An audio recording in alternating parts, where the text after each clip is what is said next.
Voilà, c'est fini, nous dit une célèbre chanson. C'est le sentiment qu'on pourrait avoir ce soir, alors que pour la dernière fois depuis la mi-mars maintenant, je m'adresse à vous à l'occasion de ces paroles rabbiniques qui ont été assurées, comme vous le savez, par les 5 rabbins de Gênes et qui nous ont permis de garder le contact pendant ce temps de confinement, puis ce début de déconfinement avec les fidèles.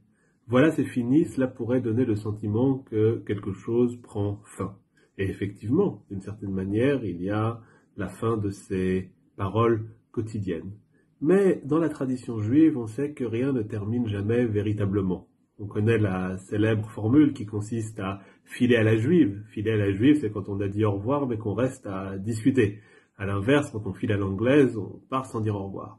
Et donc, d'une certaine manière, évidemment, nous filons ce soir à la juive, puisque la fin de ces paroles rabbiniques ne veut pas dire la fin du lien avec les uns et les autres dans notre communauté. Dans la tradition juive, rien ne termine jamais véritablement, puisque l'on fonctionne par cycle.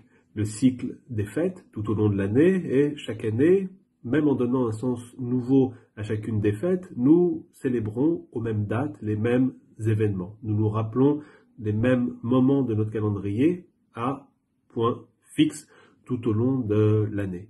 C'est la même chose avec la lecture de la Torah, où l'on reprend à l'occasion de Simchat Torah, à l'automne, les textes, depuis Bereshit jusqu'à Vezot à Torah, à la fin du Deutéronome, en trouvant à chaque fois un nouveau sens, mais en nous penchant toujours sur ces mêmes textes.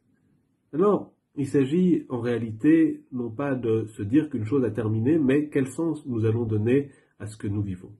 Et le hasard ou la situation fait que nous sommes ce soir le premier jour, le seul jour de la fête de Shavuot, qui est généralement vécu, qui est généralement observé par une nuit d'études, par une soirée d'études. La raison pour laquelle on étudie pendant la nuit, c'est pour opérer un tikkun, pour opérer une réparation. Parce que nous raconte le Midrash dans Shir HaShirim Rabbah, les Hébreux, nos ancêtres, au moment du don de la Torah, s'étaient endormis au pied du mont Sinaï, la veille de ce jour où ils allaient recevoir la Torah. Et ce sont les sons, les cordes du chauffard, les éclairs qui étaient présents à ce moment-là, le tonnerre qui était présent à ce moment-là, qui les avait réveillés au petit jour, au moment où Dieu allait donner la Torah. Et nous cherchons à rester éveillés toute la nuit pour réparer, pour ne pas recommencer, pour ne pas revivre cette erreur qui avait été celle de nos ancêtres.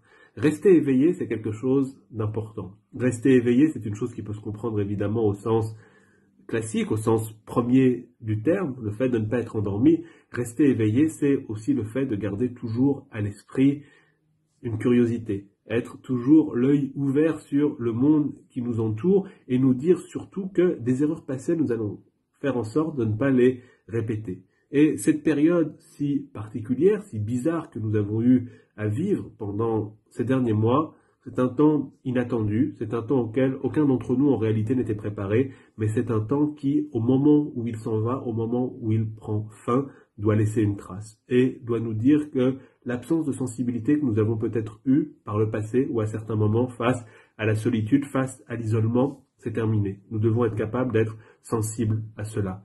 L'insouciance qui a parfois été la nôtre face aux questions sanitaires, là aussi, c'est quelque chose terminé. Il faut être capable de faire attention à cela.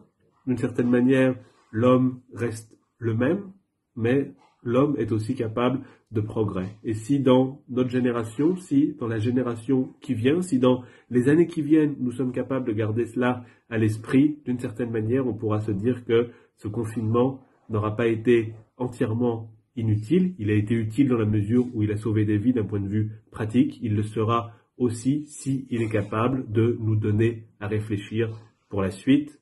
Nous entrons bientôt dans la fête de Shavuot.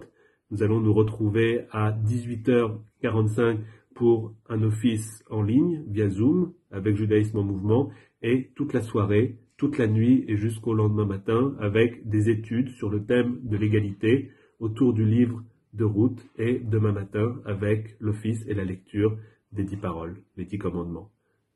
Chag Sameach à tous et à bientôt. Au revoir.